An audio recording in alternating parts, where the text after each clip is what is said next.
Welcome back to the GSL Code A with Kaldor and Wolf. Before we head into the next game, I have a question for you. For me? Yeah, a very important one. I just saw you run like crazy because you had to come back in time from the bathroom.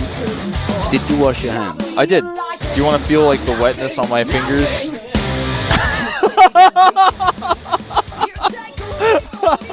No. I'll pass. I regret washing my hands, man. I didn't get to get coffee as a result. I wash my hands now. I don't get to drink coffee. I want to get coffee, and My everlasting gratitude is yours, bro. I don't know what to say, man. I sacrificed the taste and happiness that I get from coffee in order to be clean.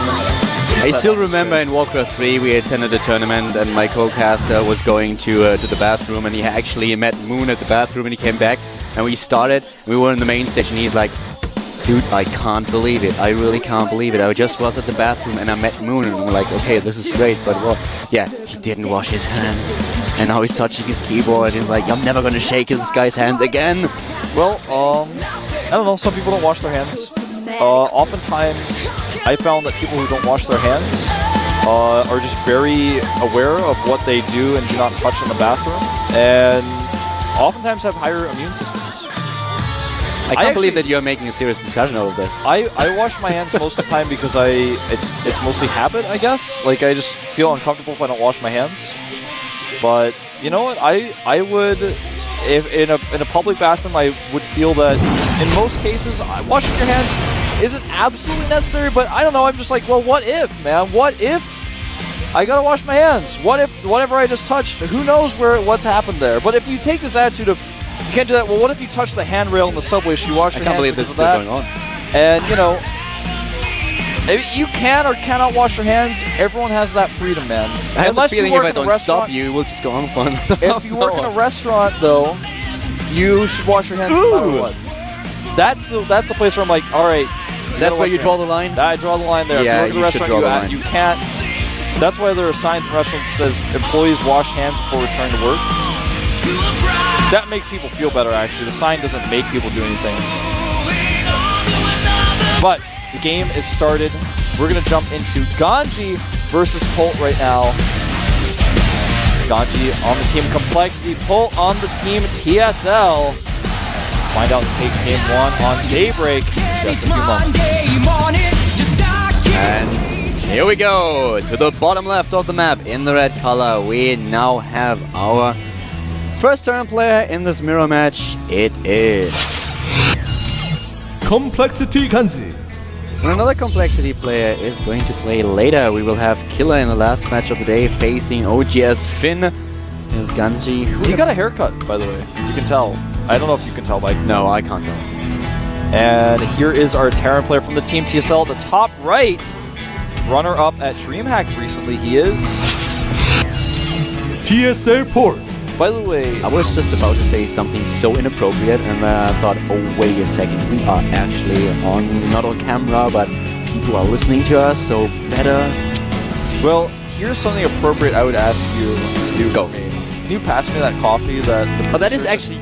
Yeah, man. Oh, you are kidding. She brought it to me, dude. I thought it was hers and she just wanted to put it there. No, she brought that to me after she saw me run out of the bathroom, try to get coffee in time. She was like, tell me, she's like, you can't do it. I was like, no! And then I just ran over here and got in my chair in time. Look at that. Wolf abusing the production crew like a boss. I didn't ask her. Unbelievable. She wanted to give me a coffee. She's just a nice person, okay? This is actually the most, this is the horrible part about it. You didn't even have to ask. They're used to you making demands here that they know immediately what you want this time.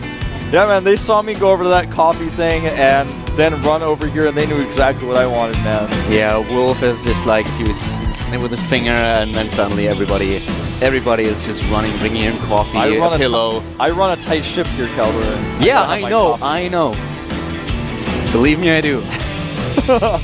Well, here's the factory for GanZI. We have our Terran versus Terran and two different strategies as Polt is starting with the one barracks expand, following it up with another barracks as GanZI is already building his factory thanks to the gas first. Yeah, this is Polt-esque, man. He will not go mech. He will go for some sort of heavy marine play and potentially even never make siege tanks. That happens sometimes. But the Polt rule, I think, this is something that should be known. It's called the Polt rule, where you never make more than 2 factories in a TVT. It's called the Polt rule. Because Polt will never make more than 2 factories. It's absolutely, that is, someone find an example where Polt makes more than 2 factories and show me. He won't do it. It's a promise. Even if he like loses his second factory and then the game goes longer, he won't make a second one. Polt is a pretty good TVT player. He's really good at mirror matches. The one problem that he sometimes has is that he is playing a bit too cautious. When he has a good lead, he's playing a bit too cautious. He did this against so many players, especially against Tasia over and over again in a few matches that I casted between them. And he has a huge lead, but he doesn't really exploit it because he plays very passive, doesn't want to lose the game, and he does not take the chances, the opportunities that he has, and allows his opponent to get back into the game. In this match, it's a little bit different right now because at this point, it's GanZI who's trying to put up the pressure with his Banshee. Is he going to get Cloak? Nope. He does not have the gas, he does not have the second refinery, and therefore, he's just sticking with the Banshee harass, not going for the Cloak build, but dropping a mule and getting the expansion. Yeah, he's doing a Banshee expand here. Now, the problem with Polt's build here, well, it's not necessarily a problem, it's a stylistic choice. It's one that's kind of fallen out of popularity, but because he's gone for the double barracks, he will have a healthy Marine count when the Banshee gets there, but he will not have Stim, and he will not have a Viking. So if GanZI controls his Banshee well, even though his command center is delayed, he should be able to do a lot of damage. And also no combat shield, which is very important. As you guys already know, but we'll repeat it anyways. If you have combat shield, then the Banshee needs 3 hits to kill a Marine. If you don't have combat shield, 2 are enough. GanZI is actually just going to stick with 1 Banshee. He afterwards switches his tech lab, will likely put his factory there. And for now, he just wants the tech lab to be lonely. He's not sending the factory over. He keeps re-rallying his factory, in fact, but he hasn't moved it. It's weird. He just wants to abandon that tech lab for a while. And here comes the Banshee, by the way, is moving in right now, taking down the first SCV. He's pulling off every single one of them. How many kills does he actually get? Nice control here, damaging a few of these Marines. 3 workers killed in total by now. Yeah, and he does get out without even taking very much damage on the Banshee. 2 Marine shots, to be precise, on that Banshee. Meanwhile, back at home, GanZI is actually starting to use that tech lab on an additional barracks. As he goes up to 3 barracks, he's continuing to rack up the kills here, taking very minimal damage on this Banshee. Polt, like I said earlier, with good Banshee control, you will never be able to kill the Banshee without Vikings or Stim. I'm actually impressed right now how much damage he does with only 1 Banshee. He has 11 kills at this point. He's been playing that micro challenge UMS, man. That's what he's been doing. Yeah, it looks like it. He certainly has a great unit control here. And again, you know, we talked about something earlier. It takes 3 to kill Marine with combat shields. Again, for some of the newer viewers out there, Banshee does outrange a Marine by 1, I believe. So when you actually attack with it, the Marine can never catch up. Yeah, it's exactly 1. That's what I thought. He does take it out with the Viking now, but the Marines can never close the distance if you pull it back enough. And if you stand on the edge of the cliff, the Marines can never shoot it.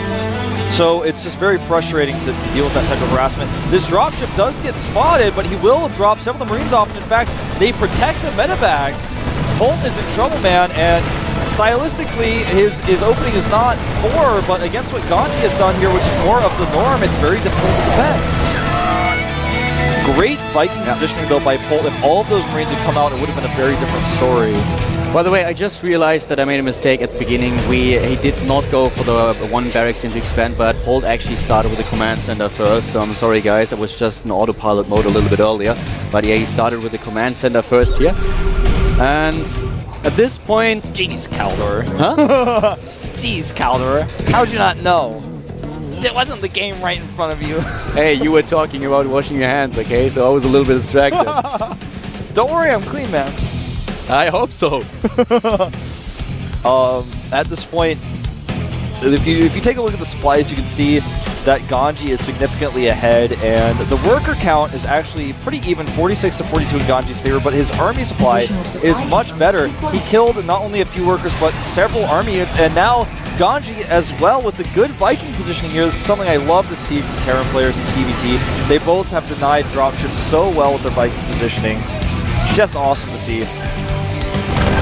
He even has Marines positioned in his main base in case the Viking is passed. Yeah, at this point, both of them are going for the siege mode already, and you can see the production tab is basically exactly the same upgrades that they're going for right now. They're taking unit compositions that we have. A third base is on the way for Polt. He's trying to establish it at the bottom right, and that's the two dropships that GanZI is trying to use in order to, well, a little bit of trouble. But is the Viking actually patrolling up there? I think it is. Yeah, it is. Yes, he will run straight into the Viking. Yep. He has his own Viking, though, and the Viking of Polt is injured, so he will be able to drop no matter what. And this is Polt's only line of defense. He has nothing else in his main base. Oh, he needs to get back immediately. He sends units back, but there are 2 drops here. He even drops siege tanks. Wow, this is doing a ton of damage. He has to pull all his SCVs off the mineral line, and this is really dangerous. Now Polt is moving in here. He's already behind the supply. Now he's losing a lot of mining time. He has to attack here. But look at this. GanZI is pulling back. He does lose 1 siege tank. Pretty good trade, though. Does take out a tech lab and almost even gets a reactor that was building. And here come not only the sensor turret, but also a missile turret immediately built in order to make sure that a drop like this is not occurring again. He lost the Viking. He can no longer hope that it will be enough. Don't forget about the expansion, the third base that we have. That's something that GanZI didn't spot just yet. He hasn't seen it. He has a planetary. This is the exact thing that you want to do when you're going for an opening like Polt has, where basically you have a higher marine count than your opponent, and you want to use that. In this case, he no longer does, but he did for a time have a higher marine count, and he's powered up a ton of marines as well to give him a more mobile army like the army we see here.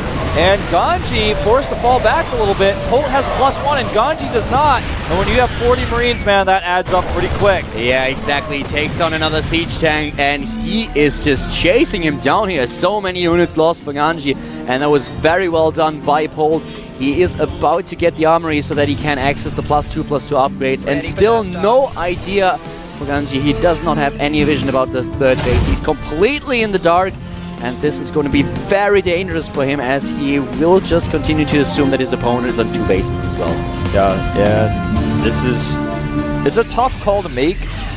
Whether you go down there and, I mean, not whether you go down there and scout it, but to assume that your opponent has a third base, he just needs to be scouting that. He can't play in the dark like this, and he frankly has not gone to check.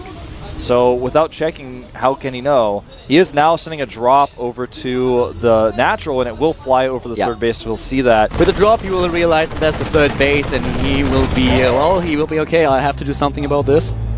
Polt is continuing to be ahead in the upgrades here. Yeah. He's also getting +1 armor, so he's going to be very ahead in upgrades very soon, and this drop will fly right over the third base. And in fact, as soon as he sees it, he drops out here.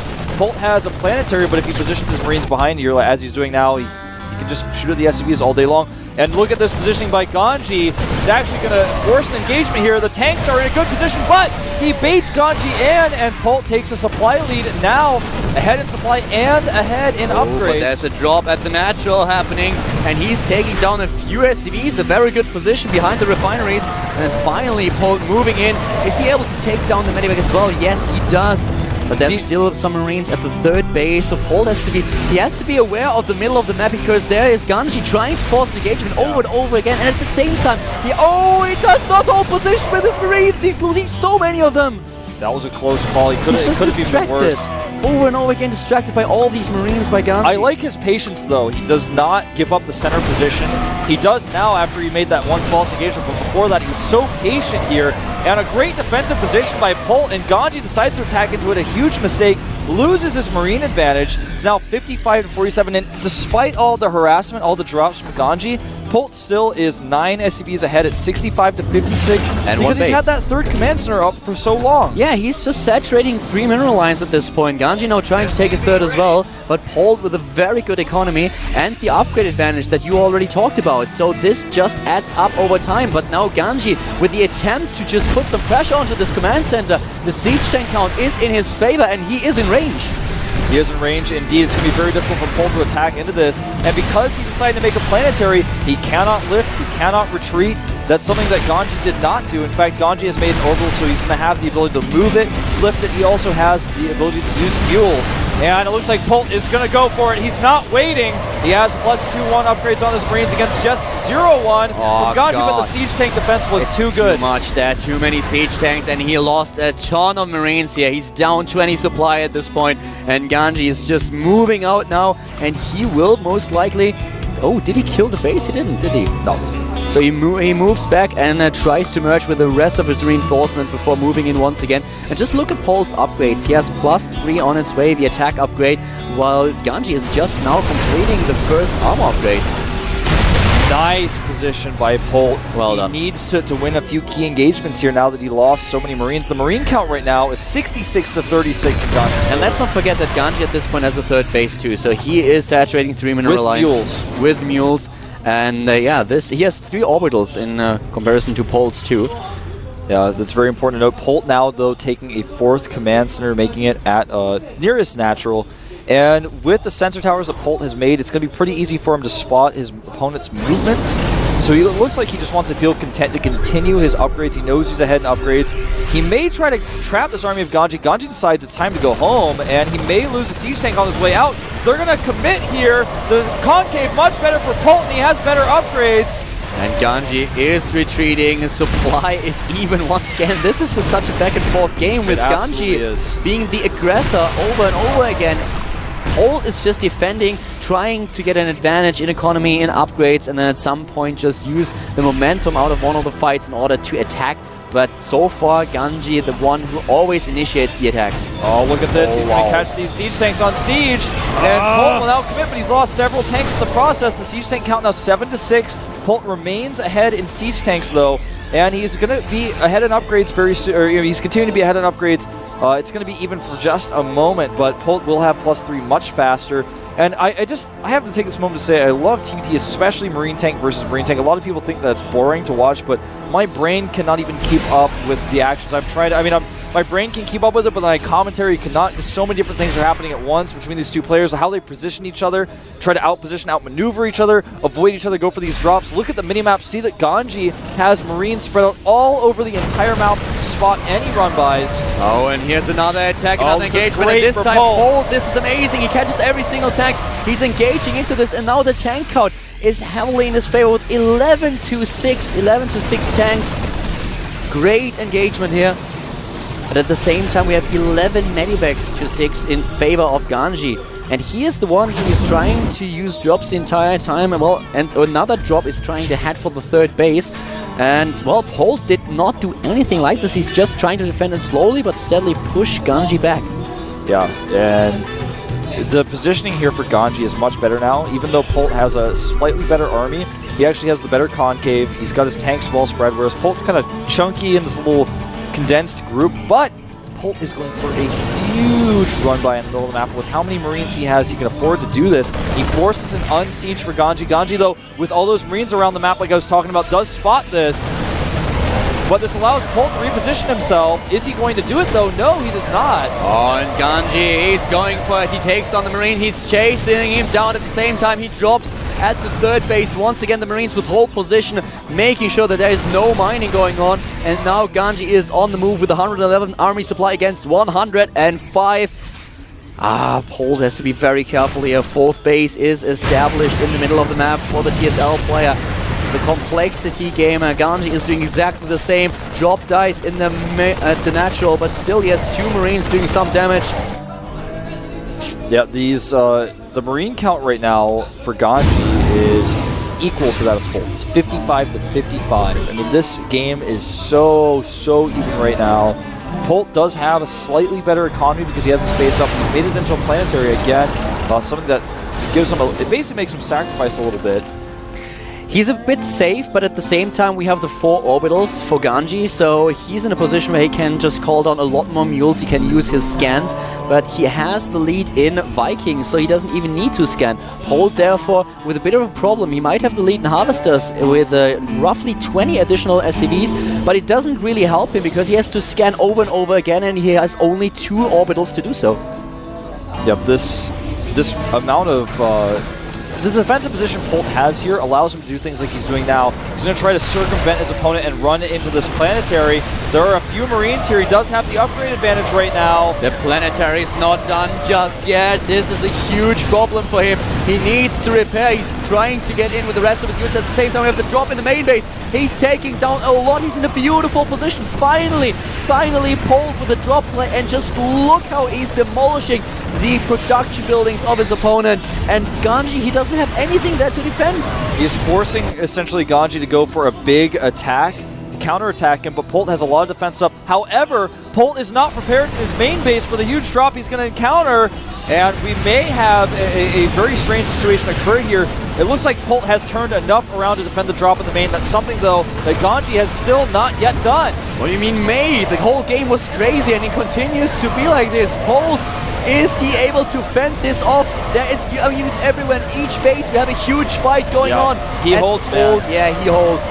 At the same time, he continues. GG.